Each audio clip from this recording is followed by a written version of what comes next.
ಶಾಲೆಯ ಹೆಸರು ಕೆಜಿಎಸ್ ಮಮದಾಪುರ್. ನಾವು 7 ಮತ್ತು 6ನೇ ತರಗತಿಯ ವಿದ್ಯಾರ್ಥಿನಿಯರು. ನಾವು ಇಂದು ಅಂಕಿಗಳ ಮಹಾರಾಜ ಯಾರು ಎಂಬುವುದು ನಾಟಕವನ್ನು ನಿಮ್ಮ ಮುಂದೆ ಪ್ರಸ್ತುತಪಡಿಸುತ್ತಿದ್ದೇವೆ. ನಾನೇ ರಾಜ, ನಾನೇ ರಾಜ, ಈ ಸಿಂಹಾಸನ ನಂದು, ಈ ಸಿಂಹಾಸನ ನಂದು. ಇಲ್ಲ, ಇದು ನಮ್ಮ ಹಕ್ಕು, ನಮ್ಮ ಹಕ್ಕು. ಯಾಕೆ ಮಾಡಿದ್ರಿ? ಹಾಗೆಲ್ಲ ಜಗಳ ಮಾಡಬಾರ್ದು. ಏನಾಯ್ತು? ಈ ಸಿಂಹಾಸನ ನಂದು, ಈ ಸಿಂಹಾಸನ ನಂದು. ಹೌದಾ? ಈ ಸಿಂಹಾಸನ ನಿಮ್ದಾಗಿ ಬಂದು ನಿಮ್ಮ ಅರ್ಹತೆಗಳನ್ನು ತಿಳಿಸಿ. A1 ಬಾ, ನಿನ್ನ ಅರ್ಹತೆಗಳನ್ನು ತಿಳಿಸು. ನಾನು 1, ತಲೆ 1, ಮೂಗು 1, ಬಾಯಿ 1. ನಮ್ಮ ದೇಹದಲ್ಲಿರುವ ಹೃದಯ 1. ಸಾಮಾನ್ಯವಾಗಿ ಎಲ್ಲಾ ಪ್ರಾಣಿಗಳಿಗೂ ಬಾಲ 1. ಆನೆಗೆ ಇರುವುದು ಸೊಂಡಿಲು 1. ನಮಗೆ ಜನನವೊಮ್ಮೆ ಮರಣವೊಮ್ಮೆ. ನಮಗೆ ಸೂರ್ಯನೊಬ್ಬ ಚಂದ್ರನೊಬ್ಬ. ಹೀಗಾಗಿ ಇರುವುದು ಒಂದೇ ಜೀವಕೋಶ. ನಾವೆಲ್ಲರೂ ವಾಸಿಸುವುದು ಒಂದೇ ಭೂಮಿ. ಆದ್ದರಿಂದ ಈ ಸಿಂಹಾಸನದ ಮೇಲೆ ನಾನೇ ಕೂರುತ್ತೇನೆ. ಯಾಕೆ ಅರ್ಥ ಮಾಡ್ತೀರಿ? ಇನ್ನು ನೋಡುತ್ತೇವೆ. A2 ನೀನು ಬಾ, ನಿನ್ನ ಅರ್ಹತೆಗಳನ್ನು ತಿಳಿಸು. ನಿಲ್ಲು. ಈ ಸಿಂಹಾಸನದ ಮೇಲೆ ಕೂರುವ ಅಧಿಕಾರ ನಿನಗಿಲ್ಲ, ನನಗೆ ಮಾತ್ರ ಇರುವುದು. ನಾನೇ ದೊಡ್ಡವನು ನಿನಗಿಂತಲೂ. ಕಾಲುಗಳು 2, ಕೈಗಳು 2, ಕಿವಿಗಳು 2, ಕಣ್ಣುಗಳು 2, ಜೀವಕೋಶ ಶ್ವಾಸಕೋಶಗಳು 2, ಕಿಡ್ನಿಗಳು 2, ಸೈಕಲ್ ಚಕ್ರಗಳು 2. ಹೀಗಾಗಿ ಈ ಸಿಂಹಾಸನದ ಮೇಲೆ ಕೂರುವ ಅಧಿಕಾರ ನನಗೆ ಮಾತ್ರ ಇರುವುದು. ನಮ್ಗೆಲ್ಲ ಗದ್ದಲ ಮಾಡಬಾರ್ದು. 3 ನೀನು ಬಾ, ನಿನ್ನ ಅರ್ಹತೆಗಳನ್ನು ತಿಳಿಸು. ಕೋಣಗಳು 3, ತ್ರಿಭುಜ ಕೋಣಗಳು ಶೃಂಗಗಳು 3, ತ್ರಿಪದಿಗಳ ಸಾಲುಗಳು 3, ಧ್ಯಾನಿನ ರೇಖೆಗಳು 3. ಹೀಗಾಗಿ ಈ ಸಿಂಹಾಸನದಲ್ಲಿ ನಾನು ಕೂರುತ್ತೇನೆ.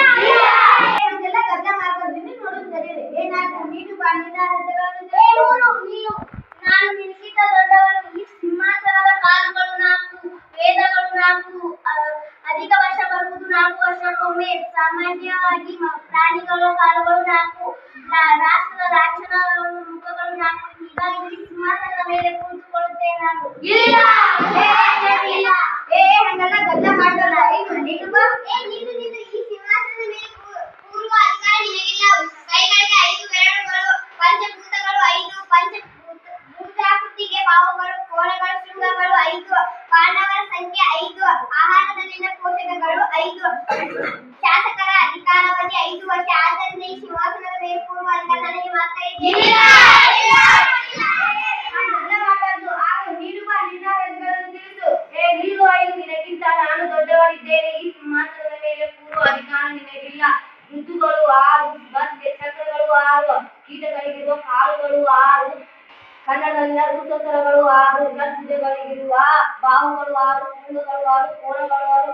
ಆದ್ದರಿಂದ ನಿಮಗಿಂತ ನಾನು ದೊಡ್ಡವನು. ನಿಮ್ಮೆಲ್ಲರಿಗೂ ಈ ಸಿಂಹಾಸನದ ಮೇಲೆ ಕೂರುವ ಅಧಿಕಾರ ಇಲ್ಲ. ನಾನೇ ಶ್ರೇಷ್ಠ. ಈ ಸಿಂಹಾಸನದ ಅಧಿಪತಿ ನಾನೇ. ಗದ್ದಲ ಯಾಕೆ ಮಾಡ್ತೀರಿ? ಗದ್ದಲ ಮಾಡಬಾರ್ದು. 7 ನೀನು ಬಾ, ನಿನ್ನ ಅರ್ಹತೆ ತಿಳಿಸು. 6 ಋತುಗಳು ನಿನಗಿಂತ ದೊಡ್ಡವನು ನಾನು. ಕಾಮನದಲ್ಲಿರುವ ಬಣ್ಣಗಳು 7, ಸಂಗೀತದ ಸ್ವರಗಳು 7, ಕಣಗಳು 7, ಮಹರ್ಷಿಗಳು 7, ಸಪ್ತಪದಿಯಲ್ಲಿರುವ ಹೆಜ್ಜೆಗಳು 7, ವಾರದ ದಿನಗಳು 7. ಹೀಗಾಗಿ ಈ ಸಿಂಹಾಸನದಲ್ಲಿ ಕುಳಿತುಕೊಳ್ಳುವ ಅಧಿಕಾರ ನನಗಿದೆ. ನಾನು ಕುಳಿತುಕೊಳ್ಳುತ್ತೇನೆ. ಗದ್ದಲ ಯಾಕೆ ಮಾಡ್ತೀರಿ? 8 ನೀನು ಬಾ, ನಿನ್ನ ಅರ್ಹತೆಗಳನ್ನು ತಿಳಿಸು. 7 ನೀನು ನಿನಗಿಂತ ದೊಡ್ಡವನು ನಾನಿದ್ದೇನೆ. ಈ ಸಿಂಹಾಸನದ ಮೇಲೆ ಕೂರಲು ನನಗೂ ಸಹಿತ ಅಧಿಕಾರವಿದೆ. ಗ್ರಹಗಳು 8, ತರಗತಿಯ ಅವಧಿ 8, ದಿಕ್ಕುಗಳು 8, ಸಮಾಸಗಳು 8, ಕೋಣದಲ್ಲಿರುವ ಅಷ್ಟಭುಜಾಕೃತಿಯಲ್ಲಿರುವ ಕೋಣಗಳು, ಬಾಹುಗಳು, ಶೃಂಗಗಳು 8. ಹೀಗಾಗಿ ಸಿಂಹಾಸನದ ಮೇಲೆ ಕೂರಲು ನನಗೆ ಮಾತ್ರ ಅಧಿಕಾರವಿದೆ. ಜಗಳ ಮಾಡಬಾರ್ದು. 9 ನೀನು ಬಾ. 8 ನೀನು ನಿನಗಿಂತ ದೊಡ್ಡವನು ನಾನು. ಈ ಸಿಂಹಾಸನದ ಮೇಲೆ ಕೂರುವ ಹಕ್ಕು ನನಗೆ ಮಾತ್ರ ಇದೆ. ಮಾನವ ದೇಹದ ದಂತಗಳು 9, ಗಳು 9, ತಾಯಿಯ ಗರ್ಭದಲ್ಲಿರುವ ಮಗು ಇರುವುದು 9 ತಿಂಗಳು, ಸಿರಿಧಾನ್ಯಗಳು 9, ಅವರ್ಗ ವ್ಯಂಜನಗಳು 9. ಹೀಗಾಗಿ ಈ ಸಿಂಹಾಸನದ ಮೇಲೆ ಕೂರುವ ಹಕ್ಕು ನನಗೆ ಮಾತ್ರ ಇದೆ. ಜಗಳ ಯಾಕೆ ಮಾಡ್ತೀರಿ ಸ್ವಾಮಿ? ನೀನು ಬಾ.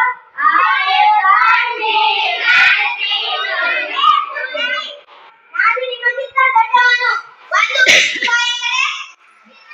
ಈಗ ನೀವು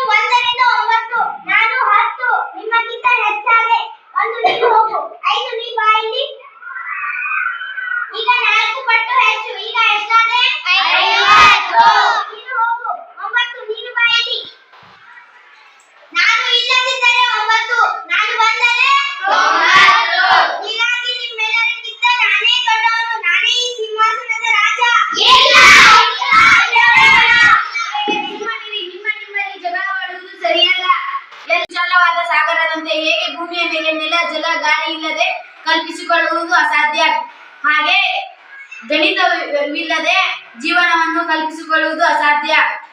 ಗಣಿತವು ವಿಶ್ವಮಯ. ಇದೊಂದು ಜೀವಂತ ವಿಷಯ. ಇನ್ನೂ ವಿಕಾಸ ಹೊಂದಿರುತ್ತಲೇ ಸಾಗಿದೆ. ದಿನನಿತ್ಯ ಜೀವನದ ಆರಂಭವು ಗಣಿತದಿಂದಲೇ ಪ್ರಾರಂಭಿಸುತ್ತದೆ.